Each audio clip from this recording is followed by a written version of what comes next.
Yang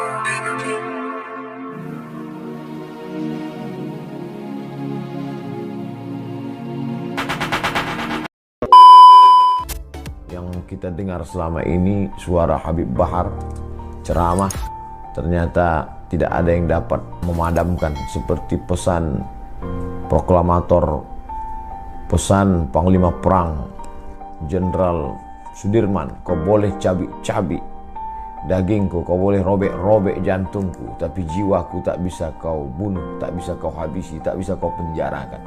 Apa yang kita lihat hari ini, jeruji besi tidak bisa memenjarakan pemikiran. Ceramah tetap berlanjut, murid-murid tetap banyak, bahkan berubah lapas menjadi pesantren. Ini motivasi bagi yang di luar, motivasi bagi para da'i.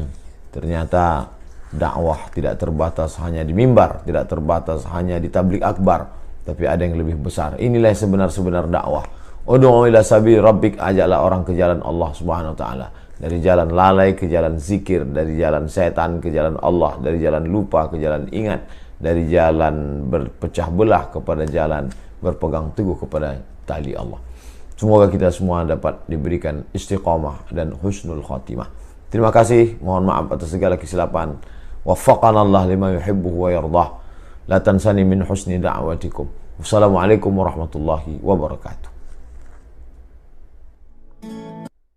Bagi para pemuda dan pemudi yang selama ini telah dengan setia mengikuti daripada perjuangan Habib Bahar bin Smith yang merupakan seorang Habib muda, Habib yang energik, Habib yang penuh semangat, Habib yang selalu mengatakan yang hak itu hak, yang batil itu batil, Habib yang selalu dengan lantang melawan segala kezaliman, laumata laim, walaupun seisi dunia harus mencerca dan mencacinya.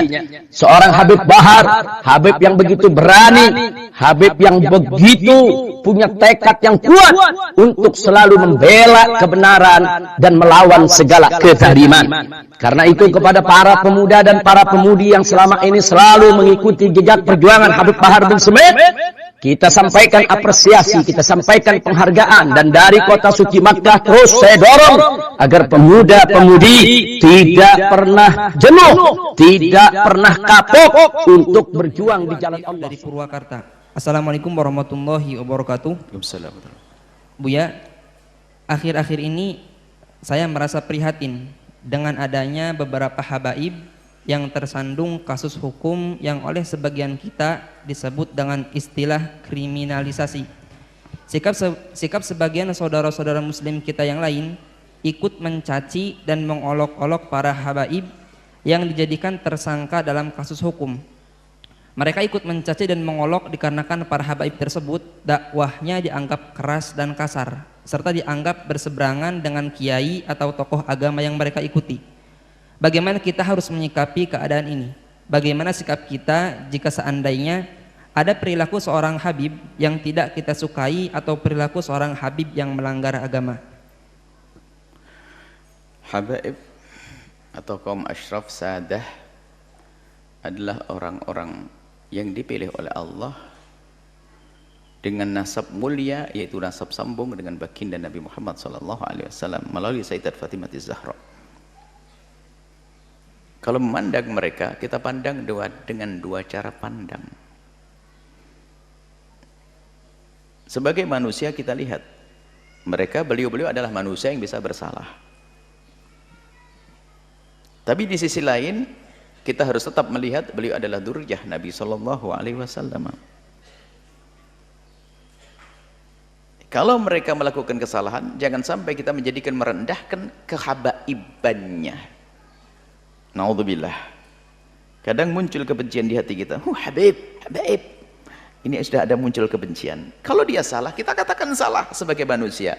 Tapi jangan dihubung-hubungkan dengan istilah habaib. Karena kalau kita menyebut dengan nada merendahkan kalimat habaib, kita akan merendahkan sesuatu yang sambung dengan Nabi SAW. Kita tegur dia salah. Tapi nggak usah karena habaibnya tuh habaib, nggak usah seperti itu. Seperti ada kebencian di hati kita dengan ahli bait Nabi, hati-hati, Nabi tidak akan menengok kita, tidak akan melihat kita. Kalau beliau bersalah, tentu kita wajib mengingatkan. Bahkan kewajiban kita mengingatkan beliau lebih daripada kita mengingatkan yang lainnya. Kenapa? Karena kita mengambil hidayah daripada kakek beliau. Kenapa di saat cucu baginda Nabi melakukan salah kok kita diam-diam saja? Tapi jangan sampai kita mencaci, mengolok, merendahkan karena dia habaib. Awas, hati-hati itu. Pandang dia salah-salah, kita ingatkan. Kalau kesalahannya jangan ditiru, jelas itu. Tapi jangan sampai ada kesan Habib tuh. Akhirnya kita merendahkan nasab mulia baginda Nabi SAW. Saat itu kita akan runtuh menjadi rendah. Pandang dengan dua cara pandang. Jika salah dia manusia, sesuai dengan prosedur bagaimana meluruskan kesalahan yang benar. Tentunya bukan dengan bermacam caci maki dan sebagainya. Kemudian jangan dihubung-hubungkan dengan masalah nasab tadi. Nasab mulia itu pilihan dari Allah. Nggak bisa, orang minta pun nggak bisa dapat. Itu sudah dipilih. Beliau-beliau punya nasab sambung kepada Rasulullah SAW. Jangan sampai kita merendahkan kehabaibannya itu. Berarti kalau kita merendahkan kehabaibannya, kita merendahkan nasab mulia. Hati-hati. Kalau salah-salah, kita tegur-tegur. Wajar, tapi tidak jangan dihubungkan masalah habaibnya kemuliaan itu. Dzurriyyah Nabi SAW adalah mulia. Waspadalah, kadang inilah, karena ada kedengki tersembunyi di hati kita kalau sudah Habib lah gitu, Habib. Bahkan sampai derajat mendustakan nasab, Habib palsu. Tidak bisa, kalau nasabnya benar, tetap benar. Kita mengatakan palsu, malah masuk wilayah dosa lagi. Kalau masalah ada Habib yang bersalah, ya tugas kita bagaimana? Sebagai pengikut Nabi yang mencintai Nabi, gimana perilaku kita dengan cucu Nabi? Apakah kita rela cucu Nabi melakukan kesalahan seperti itu? Kalau kita rela, Nabi tidak akan rela kepada kita. Nabi akan marah, kamu ngambil hidayah dariku, tapi cucuku salah kau biarkan. Akan marah Rasulullah kepada kita. Tapi juga jangan dicaci, direndahkan gara-gara kehabaibannya. Hati-hati. Ini penting sekali masalah urusan dengan habaib dzurriyyah baginda Nabi Muhammad sallallahu alaihi wasallam. Wallahu a'lam bissawab. Habib Bahar Smith.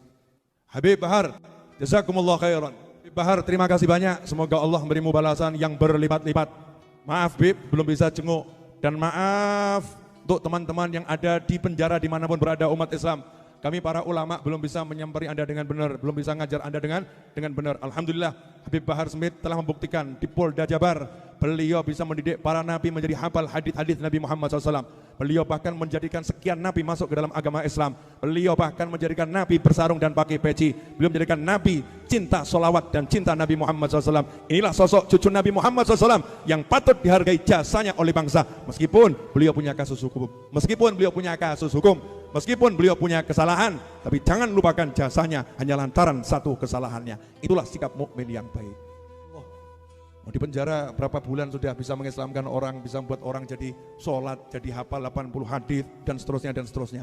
Jenengan di Masjid Ar-Raudhah bertahun-tahun sama saya, satu hadis pun nggak jenengan hafal. Hebat Habib Bahar itu, kalah saya. Masya Allah, itu luar biasa.